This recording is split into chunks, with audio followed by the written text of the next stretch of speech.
इलाजरत हैं, उनको देखने के लिए आए हुए थे। कैसी तबीयत होगी? जी, डॉक्टर के मुताबिक पहले की तुलना में ठीक ठाक है और जल्द स्वस्थ हो जाएंगे। कुछ बातचीत भी किया आपसे? नहीं, बातचीत नहीं हो पाई, वो सो रहे थे।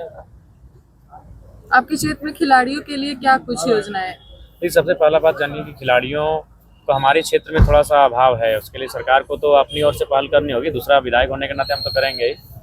और चूंकि धनबाद बोकारो को जो सीमा है, वहाँ हम लोग हमारे यहाँ खिलाड़ी जनरली देख रहे हैं फुटबॉल में निकलते हैं, हॉकी में निकलते हैं, तो उसके लिए फिलहाल जो है वो दक्षिणी छोटानागपुर है।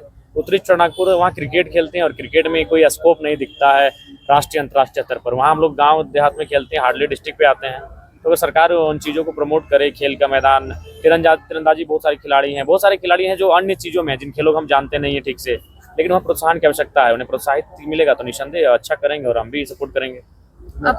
आप हाल ही में अपने सैलरी का 75% बच्चों में बांट दिए, ये सारे विधानसभा में होगा तो इस पे क्या विचार है? तो वहाँ के विधायक या फिर वहाँ की जनता वैसा विधायक चुने। राज्य के खिलाड़ी अक्सर आर्थिक तंगी से गुजरते हैं, उस पर क्या कहेंगे? लेकिन उसके लिए भाई सरकार को पहल करनी होगी। आर्थिक तंगी सबसे बड़ा कारण है, उनकी प्रतिभा को माने दब जाने का प्रमुख कारण आर्थिक अभाव है।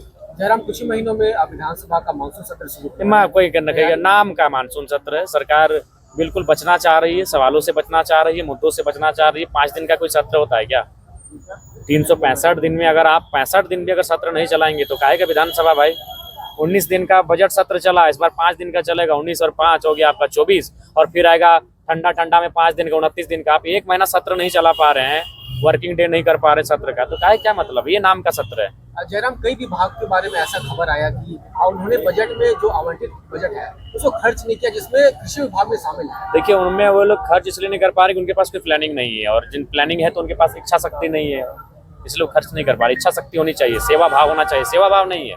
राजगद्दी विरासत में मिल जाती है, सेवा भाव विरासत में नहीं मिलता। उसके लिए जनता के बीच रहना पड़ता है, वो सक्षम नहीं है। सब रांची चले आते हैं दौड़ के। धन्यवाद। डुमरी में आपके ऊपर FIR का आरोप होगा, प्रत्येक 30 दिन में एक नया FIR लगेगा, क्योंकि ऐसा विधायकी झारखंड में हुआ नहीं था। अच्छा, उस विधायकी से लोग घबरा रहे हैं। विधायक जी एक अंतिम सवाल है, जो आपने अपनी सैलरी का योगदान जो दिया है, इसी में आपके ही क्षेत्र के एक नेता है जो उभरते हुए उन्होंने आरोप लगाया। अरे कहाँ उभरता हुआ नेता किसको कहा जाता है? जो अपने नाम से, अपने काम से आए।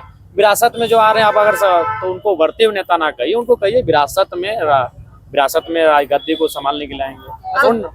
आप खुद जमीन से जुड़े हुए हैं और जमीन से जुड़ के आगे बढ़े हैं। हाल ही में आपका एक इंटरव्यू देखा था, उसमें आपने छात्र नेता के बारे में कहा था, सड़क छाप नेता, क्या ये सही है? नहीं सर, वो छात्र नेता रहता तो हम ऐसा क्या कहते हैं?